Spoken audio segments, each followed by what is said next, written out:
எல்லோருக்கும் வணக்கம். Welcome to உங்கள் நான் கமல் ஹாசன். ஸோ அந்த வீடியோவில் நம்ம கமல் சார் பற்றின ஒரு புதிய தகவல் தான் டிஸ்கஸ் பண்ண போகிறோம். ஸோ வீடியோக்குள்ளே போகிறதுக்கு முன்னாடி நம்ம சேனலுக்கு நீங்கள் வந்து புதுசாக இருந்தீங்க அப்படின்னா கண்டிப்பாக சப்ஸ்கிரைப் பண்ணிக்கோங்க. வீடியோ மறக்காமல் ஒரு லைக் பண்ணிக்கோங்க. இப்போ நம்ம வீடியோக்குள்ளே போகலாம். ஸோ இன்றைக்கி நம்ம பார்க்க போகிற முதல் டாபிக் வந்து பார்த்திங்கன்னா தக் லைஃப் படத்தோடைய ஷூட்டிங் வந்து ரொம்ப வேகமாக ஒரு பக்கம் வந்து நடந்துகிட்ருக்கு அப்படிங்கிறது நம்ம எல்லாத்துக்குமே தெரிஞ்ச ஒரு விஷயம்தான். ஆனாலும் வேறு லெவலில் ஒரு அப்டேட் என்ன அப்படின்னா, மணிரத்னம் அவர்கள் பயங்கர ஹாப்பி வித் த அவுட்புட். அது மட்டும் இல்லாமல் சிலம்பரசன் அவர்களுடைய ஆக்டிவிட்டீஸை பார்த்துட்டு மணிரத்னம் வந்து வேறு லெவலில் வந்து ஒரு ஹாப்பினஸில் வந்து இருக்காராம். அது மட்டும் இல்லாமல் கமல் சாரோடைய ஒரு இன்வால்மெண்ட் இந்த ஃபிலிம் அப்படிங்கிறது வந்து வேறு மாதிரியான ஒரு ப்ராசஸில் வந்து இருக்குது அப்படின்ற மாதிரி அவரும் வந்து ஷேர் பண்ணியிருந்தார். லேட்டஸ்ட்டான அவருடைய பைட்ஸ் வந்து பார்த்திங்கன்னா நமக்கு வந்து ஒரு நாளிதழில் வந்துருந்துச்சு. அதில் வந்து தக் லைஃப்பில் நான் ரொம்ப ஆச்சரியப்பட்டது வந்து 2 விஷயம். ஒன்று வந்து கமல் சாரோடைய ஒரு பயங்கரமான ஒரு ஜோஷ் வந்து நான் அதில் பார்த்தேன். ப்ளஸ் சிம்பு அவர்களுடைய கமிட்மெண்ட் டுவர்ட்ஸ் இந்த கிராஃப்டில் வந்து பயங்கரமாக இருந்தது அப்படின்ற மாதிரி சொல்லியிருந்தார். உதாரணத்துக்கு நமக்கு நிறைய விஷயங்கள் வந்து வந்துச்சு. ஆக்சுவலாக நம்ம சிம்புக்கு வந்து பயங்கர ஃபீவர் இருந்தது. அப்படி இருந்தும் வந்து பார்த்திங்கன்னா ஸ்டண்ட் சீக்வன்ஸ் வந்து 2 நாள் தொடர்ந்து வந்து பார்த்திங்கன்னா மழை, வெயில், இரவு எல்லா நேரங்களிலும் ஷூட் வந்து பண்ணி முடிச்சிருக்காரு. ஸோ அது வந்து ரொம்ப பெரிய ஒரு விஷயமாக பார்க்கப்படுகிறது. ஏன்னா சிம்புகிட்ட அது வந்து இல்லை அப்படிங்கிற மாதிரி தான் எல்லோரும் வந்து குற்றம் சாட்டிகிட்டு இருந்தாங்க. பட் இப்போ வந்து அதெல்லாம் சொல்லவே முடியாது அப்படின்ற மாதிரி தான். சரி, அந்த ஸ்டண்ட்டு யார் பண்ணியிருக்கான்னு பார்த்தீங்கன்னா அன்பறிவு அவர்கள். ஸோ அந்த ஸ்டண்ட் வந்து மோகோபாட் அந்த கேமரா இருக்குல்ல, அந்த கேமரா வச்சு தான் வந்து பார்த்திங்கன்னா ஷூட் பண்ணியிருக்காங்க. ஸோ பிரம்மாண்டமாக ரொம்ப செமையாக வந்திருக்கு அப்படிங்கிறத நீங்கள் யோசிச்சு பாருங்கள். ரஹ்மானோடைய பிஜிஎம்மில் எப்படிலாம் வந்து தேட்டரில் தெரிக்க போகுது அப்படிங்கிறது தான். ஸோ அடுத்தடுத்து பேக் டு பேக் தக் லைஃப் அப்டேட்ஸ் வந்து பார்த்திங்கன்னா வந்துட்டு இருக்கும் அப்படிங்கிறது தான். அடுத்து இன்றைக்கி யுவன் சங்கர் ராஜா அவர்களுடைய பர்த்டே. ஸோ கமல் சார் வந்து பார்த்திங்கன்னா அவருக்கும் என்ன லிங்க் அப்படின்னு பார்த்தீங்கன்னா, அவர் இளையராஜா கூட தான் ரொம்ப லிங்க்கு. பட் யுவன் சங்கர் ராஜா அந்தளவுக்கு அவர் ஒர்க் பண்ணதே கிடையாது அப்படிங்கிறதுனால. பட் அவர் பார்க்கும்போது ஒரு தடவை வந்து பார்த்திங்கன்னா யுவன் சங்கர் ராஜா வந்து இன்னொரு மியூசிக் டைரக்டருக்கு ஒரு வாய்ப்பு கொடுத்து அவர் நிறையா தியாகம் பண்ணியிருந்தார். அதை வந்து கமல் சார் ஒரு இதில் வந்து பெருமைப்பட்டு சொல்லியிருந்தார். இன்னொருத்தவங்க வந்து உங்கள் ஆல்பமில் கொடுக்குறது அப்படிங்கிறது பெரிய விஷயம், அது நீங்கள் பண்ணியிருக்கீங்கன்னு சொல்லிட்டு கமல் சார் வந்து கிரெடிட் கொடுத்தாரு. அது மட்டும் இல்லை, ஒரு பெரிய ஒரு ஸ்டேஜில் வந்து பார்த்திங்கன்னா இளையராஜா அவர்களுடைய கன்சர்ட்டில் யுவன் சங்கர் ராஜா கூட சேர்ந்து கமல் சாரும் வந்து பாடினார். இந்த சர்வம் படத்தில் ஒரு பாட்டு இருக்கும், நம்ம காட்டில் மழை பெய்யுது அப்படின்ற அந்த பாட்டை வந்து பார்த்திங்க அப்படின்னா அவர் வந்து பாடினார் அப்படிங்கிறது தான். ஸோ வேறு மாதிரி அதை பட்டியல் நினைக்கிறேன், சர்வம் முடியாது, பட்டியல் படம். ஸோ அந்த பாட்டு வந்து கமல் சார் வந்து பாடினது அப்படிங்கிறது யுவன் சங்கர் ராஜாவுக்கு அவர் கொடுத்த கிரெடிட். ஸ்பாட்லேயே பாடினார் கமல் சார். அதெல்லாம் வந்து ரொம்ப அற்புதமாக இருந்தது. அடுத்து கல்கி நாகாஸ்வின் என்னையா பண்ணி வச்சுருக்க அப்படின்ற மாதிரி தான். ஸோ இன்றைக்கி அவர் வந்து ஒரு பேட்டி கொடுத்துருக்காரு. அதில் வந்து பார்த்திங்கன்னா கமல்ஹாசன் அவர்கள் தான் சென்டர் ஃபோர்ஸ் இந்த கல்கியில். நீங்கள் செகண்ட் பார்ட்டில் மோர் ஆஃப் சுப்ரீம் யாஸ்கின் வந்து பார்ப்பீங்க. கிட்டத்தட்ட 3 மணி நேரம் படம்னா 1.25 மணி நேரம் 2 மணி நேரம் கிட்ட யாஸ்கின் தான். சரியா, அவருடைய பயங்கரமான ஒரு ஹிஸ்ட்ரி, எப்படி ஆர்கனைஸ் ஆனார், என்ன மாதிரி வந்து இருக்குது அப்படின்றத முழு டீட்டெயில் செம்ம டீட்டெயிலிங் பண்ணியிருக்காராம். அதுவும் அவருக்கும் நம்ம பிரபாஸ் அமிதாப் பச்சனை வந்து அப்படியே லெஃப்ட் ஹேண்டில் டீல் பண்ணுவார் அப்படிம்பாங்களே, அந்த மாதிரியான ஒரு சீக்வன்ஸ் வந்து எழுதியிருக்காங்களாம். படம் வந்து 3 வருஷம் ஆகும்னு இருக்காங்க. என்னப்பா சொல்கிறீங்க அப்படின்ற மாதிரி, என்ன பயங்கர கூஸ்பம்ஸாக இருக்குது அப்படின்ற மாதிரி தான் இருந்துச்சு. ஸோ ப்ரொடியூசர் ஸ்வப்னா தத் அவர்கள் அதை கன்ஃபார்ம் பண்ணியிருக்காங்க. இவரும் வந்து பேட்டி கொடுத்துருக்காரு.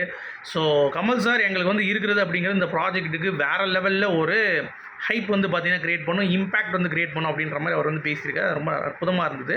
அடுத்து நடிகர் உபேந்திரா அவர்கள் 1970 மட்டும் கமல் சார் வந்து பார்த்திங்கன்னா பேன் இண்டியா ஸ்டார் கிடையாதா, இப்பயும் பேன் இண்டியன் ஸ்டார் தான், ஏன் இப்போ வந்து பேன் வேர்ல்டு ஸ்டாரா அப்படின்ற மாதிரி வந்து பார்த்திங்கன்னா வேறு லெவலில் ஒரு கருத்துக்கள் வந்து தெரிவிச்சிருக்காரு. அடுத்து கமல் சார் வந்து எல்லா நடிகர்களுக்கும் ஒரு ஸ்பேஸ் கொடுக்க மாட்டார், அவரே வந்து டாமினேட் பண்ணுறார் அப்படின்ற மாதிரிலாம் வந்து விமர்சனங்கள் இருந்துச்சு. அதை டெல்லி கணேஷ் வந்து ஒட்டு மொத்தமாக மறுத்திருக்கிறார். அப்படிலாம் கிடையவே கிடையாது. கமல் சார் கூட நடித்து நான் டெல்லி கணேஷுங்கிற பேர் நான் தான் வாங்கினது. ஏன்னா மற்ற எல்லாருக்கூடையும் நடித்து என்னுடைய பேர் வந்து நீ நல்லா நடிச்சிருக்கீங்க அப்படின்ற மாதிரி எங்கேயுமே வந்தது கிடையாது. ஆனால் கமல்ஹாசன் கூட நடித்து நிறைய விஷயங்கள் வந்திருக்கேன். ஸ்க்ரீன் ஸ்பேஸ் கொடுப்பாரு, தனித்துவம் இருக்கும், பெயர் கிடைக்கும், அவர் கூட நம்ம ஒர்க் பண்ணோம் அப்படின்ற மாதிரி அடித்து பேசியிருக்காப்புல வேறு மாதிரி இருந்துச்சு. அடுத்து கூலி படத்தில் சத்யராஜோட கேரக்டர் வந்து பார்த்திங்கன்னா ராஜசேகர் இப்போ வந்து ரிலீஸ் பண்ணியிருக்காங்க. ரஜினிகாந்த் அவர்கள் நடிப்பில் சத்யராஜ் வந்து பார்த்திங்கன்னா கேஸ்ட் பண்ணியிருக்காரு நம்ம லோகேஷ், ஓகேவா. ஆனால் இதில் நல்லா கவனிச்சிங்கன்னா அந்த கேரக்டர் பேர் ராஜசேகர். ஸோ ராஜசேகர் யாருன்னு பார்த்தீங்கன்னா விக்ரம் படத்தோடைய டேரக்டர், முதல் அந்த பாகம் விக்ரம் இருக்குல்ல அந்த படத்தோட டேரக்டர். அதுதான் கமல்ஹாசன் அவர்களுக்கும் சத்யராஜ் அவர்களுக்கும் லாஸ்ட் காம்பினேஷன். ஸோ பார்த்துக்கோங்க எந்த அளவுக்கு லோகேஷ் வந்து ஒரு தீவிர கமல்ஹாசன் ஃபேன் என்பதை மீண்டும் ஒரு முறை நிரூபித்து கொண்டிருக்கிறாய் அப்படின்றத நம்ம வந்து ஈஸியாக சொல்லிடலாம். அது ரொம்ப நல்லா இருந்தது. அடுத்து கமல் சார் வந்து ரஜினியை பற்றி ஒரு விஷயம் வந்து சொல்லியிருந்தார். என்ன அப்படின்னா, நான் வந்து மெனக்கிற ஒரு விஷயத்த அவர் வந்து ஒரு அப்படி ஃப்ரேமில் பண்ணிட்டு போயிடுறாரு.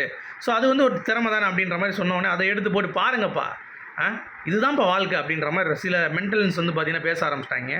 அது மட்டும் இல்லாமல் வேட்டையன்லாம் பார்த்தியா எத்தனை பேர் நடிச்சிருக்காங்க, அங்கிட்டு இருந்து கூட்டு வந்திருக்கோம், இங்கிட்டு இருந்து கூட்டு வந்திருக்கோம் அப்படின்ற மாதிரி. டேய், இதெல்லாம் ஹேராமில் 2000 வந்து பார்த்தீங்கன்னா கமல்ஹாசன் அவர்கள் பண்ணிட்டார். சரியா? ஒட்டுமொத்த திரையுலகத்தில் இருக்க பெரிய பெரிய ஸ்டார்ஸும் வந்து அதில் நடிச்சிருந்தாங்க அப்படிங்கிறது உங்களுக்குலாம் தெரியுமா தெரியாதா அப்படிங்கிறது தெரிலங்க. ஏன்னா ஷாருக் கான் நடிச்சிருந்தாருங்க. ஓகேவா? ஸோ அந்த லெவலுக்கு வந்து பார்த்தீங்கன்னா கமல் சார் வந்து 2000 யோசிச்சிட்டாரு. அதெல்லாம் வந்து இப்போ வந்து ஊட்டிகிட்டு இருக்காங்க. இப்போ இன்னொரு விஷயம் சொல்கிறேன் பாருங்கள். ஏன் அவர் வந்து சொல்லிட்டார் பார்த்தீங்களா, ஈஸியாக வந்து பண்ணிட்டு போயிட்டார். அதை தான்ப்பா அவர் கலாய்ச்சிருக்காரு கமல் சார். இவனுக்கெல்லாம் வந்து சும்மா வந்துட்டு போகிறான், இவனுங்களை வந்து ரசிச்சிட்டு இருக்கானுங்க, இவனுங்க எப்போ தான் திருந்துவானுங்க அப்படின்ற மாதிரி உங்களை பார்த்து தானே அந்த கேள்வி கேட்டிருக்காரு அப்படின்றது தான் பாயிண்ட்டு. அதை ரஜினி ரசிகர்கள் புரிந்து கொள்ள வேண்டும் அப்படிங்கிறது தான். அடுத்து மக்கள் நீதி மையத்துடைய ஒரு பொதுக்குழு கூட்டம் வந்து பார்த்திங்கன்னா செப்டம்பர் 21 தேனாம்பேட்டையில் 9 மணிக்கு நடைபெற போகுது அப்படின்ற ஒரு அறிவிப்பு வந்திருக்கு. ஸோ கமல் சார் வந்து எப்படி அது வீடியோ கான்ஃபரன்ஸில் வர போகிறாரு, ஸ்ட்ரெயிட்டாக வர போகிறாங்கன்னா, அவர் வந்து ஏஐ கோர்ஸுக்காக வெளிநாடுகளுக்கு 3 மாத காலம், அதாவது கிட்டத்தட்ட 2 மாத காலம் போகணும் அப்படின்ற மாதிரி சொல்லியிருந்தாங்க. பட் ஷூட்டிங் இங்கே திருப்பி ஏதாவது வந்து ஆர்கனைஸ் பண்ணியிருப்பாங்களா, அவருடைய பயணம் இன்னும் கொஞ்சம் தள்ளி போகுதா அப்படிங்கிறத நம்ம பொறுத்திருந்து தான் பார்க்கணும். சரிங்களா? ஸோ வெயிட் பண்ணி பார்க்கலாம். அடுத்து இந்த மாரி செல்வராஜுக்கு என்னப்பா பிரச்சனை? கமலஹாசனே அவர் நோண்டிக்கிட்டே இருக்காரப்பா. இந்த பரியேறும் பெருமாளில் வந்து பேசினார். அடுத்து மாமன்னன் ஆடியோ லான்ச்சில் வச்சு கமல் சாரை வந்து ஒரு லெட்டர் எழுதி நான் கடிதம் போட்டிருக்கேன் நாப்பில். அடுத்து இப்போ வாழை படத்துலேயும் வந்து பார்த்தீங்கன்னா இந்த மாதிரி ரஜினி கமல் அந்த இஷ்யூ கொண்டு போனார். ஏன் உனக்கு என்ன நோன்னா தான் பிடிக்குமா அப்படின்ற மாதிரி வந்து கமல் ரசி டென்ஷன் ஆனாங்க. எனக்கு தெரிஞ்சு அவன்லாம் ஒரு ஆளே கிடையாது அப்படிங்கிறத நீங்கள் நினச்சிக்கோங்க. ஏன்னா கமல் சார் பண்ணாத ஒரு விஷயத்தை இவன் வந்து பண்ணிட்டான் அப்படின்றதெல்லாம் வந்து கிடையவே கிடையாது. இவர் ஒரு டேரக்டர், அவ்வளோதான், ஓரளவுக்கு நல்லா பண்ணுறார் அப்படின்ற மாதிரி தான். But comparing with the genius Kamal Haasan அப்படின்றது வந்து பார்த்தீங்கன்னா, அதாவது ஒரு என்ன சொல்கிறது, ஒரு தூசி மாதிரி தான், காலில் ஓட்டுற தூசி மாதிரி தான் மாரி செல்வராஜ் அப்படிங்கிறது தான் கமல் சார் கம்பேர் பண்ணும் பொழுது. இதெல்லாம் பேசக்கூடிய தகுதி இல்லை. ஏன்னா அவன் வந்து அதை வச்சு லைம் லைட் தெரிகிறாப்புல மாரி செல்வராஜ். அவ்வளோதான், அப்படி தான் நம்ம பார்த்துக்கணும். தவிர இந்த மாதிரி யாருக்கெல்லாம் வந்து அப்படி தட்டி விட்டு போயிட்டே இருக்கணும் அப்படிங்கிறது தான். சும்மா ரியாக்ட் பண்ணிவிட்டு பெரிய ஆளாக நம்ம வந்து ஆகக்கூடாது அப்படிங்கிறதை நீங்கள் தெரிந்து கொள்ள வேண்டும். அடுத்து நியூஸ் தமிழ்.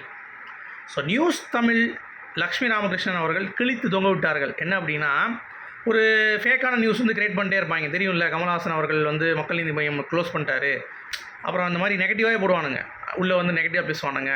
அதே மாதிரி இந்த மாதிரி லக்ஷ்மி ராமகிருஷ்ணன் வந்து பழைய தலைமுறை நடிகர்களும் இந்த மாதிரி வந்து மலையாளம் இண்டஸ்ட்ரியில் ஒரு ஸ்கேம் நடந்துச்சுல்ல, ஒரு ஆக்ட்ரஸ் வந்து கம்ப்ளைண்ட் பண்ணாங்க, பெரிய பெரிய ஸ்டார்ஸ் வந்து இந்த மாதிரி இருக்காங்க அப்படின்னு.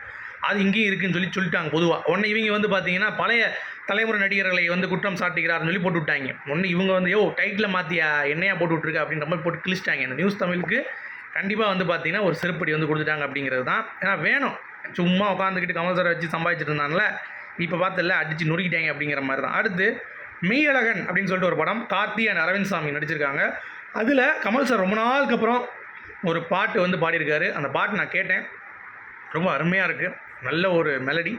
ஸோ கமல் சார் அவருடைய ஸ்ட்ராங்கான போல்டான வாய்ஸ் நம்ம கேட்டு ரொம்ப நாள் ஆச்சு. அதை வந்து நமக்கு வந்து ஈஸியாக அது வந்து கிடைத்தது அப்படிங்கிறது தான். அடுத்து நம்ம கல்பாத்தி இருக்காங்கல்ல, ப்ரொடியூசர் ஏஜிஎஸ், அவங்க கன்ஃபார்ம் பண்ணாங்க பிகில் ஃபஸ்ட்டு சென்னையில் அதுதான் வந்து ஹையஸ்ட் இருந்துச்சான்.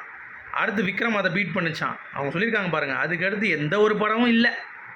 இந்த செயிலரு இதெல்லாம் வந்து உருட்டு தான். எந்திரன் கூட வந்து கிடையாது சென்னையில் அதிக ஃபுட்ஃபால்ஸ். சரியா? பிகிலுக்கு அப்புறம் அந்த ரெக்கார்டை உடைச்சது விக்ரம் தான். விக்ரம்க்கு அடுத்து அந்த ரெக்கார்டை உடைச்சது வந்து பார்த்தீங்கன்னா லியோ அப்படின்ற மாதிரி அவங்க வந்து சொல்லியிருக்காங்க. ஏன்னா ப்ரொடியூசர் அவங்க போய் சொல்ல மாட்டாங்க. அப்போ ஜெயிலரு அதான் சொல்லுவேன், வசூல் வடை அப்படிங்கிறத நம்ம வந்து தெரிந்து கொள்ள வேண்டும் அப்படிங்கிறது தான். அடுத்து நிறைய பேர் இந்த விகடனில் 16 வயதுலேயே 62.5 சொன்னீங்களே, மிச்சதெல்லாம் என்ன மார்க்குன்னு சொல்லி கேட்டிருந்தீங்க. ஸோ ஜஸ்ட் நான் வந்து ஒரு இது எடுத்திருக்கேன். 61 வந்து பார்த்தீங்கன்னா முள்ளும் மலரும் விசாரணை, 60 நாயகன் மகாநதி, அரமு ஹேராமு காக்கா முட்டை, அப்புறம் வந்து மேற்கு தொடர்ச்சின்னு ஏதோ ஒரு படம். அடுத்து வந்து 58 தவமா ஏதாவது வந்து 58 கோட்டுக்காளின்னு நினைக்கிறேன். அடுத்து 57 வாழை, 57 அஞ்சலி, 56 பரதேசி, 55 அருவி, அப்புறம் வந்து பாம்பே 54, அடுத்து புதிய பாதை 53. ஸோ இதெல்லாம் வந்து விகடனில் சும்மா வேறு லெவலில் போன மார்க்ஸு. ஸோ நீங்கள் கேட்டிருந்தீங்க, அதனால தான். ஸோ உங்களுடைய கருத்துக்கள் சொல்லுங்கள். மீண்டும் நான் இன்னும் சூப்பரான சந்திப்போம். அது வரைக்கும் குட் பை.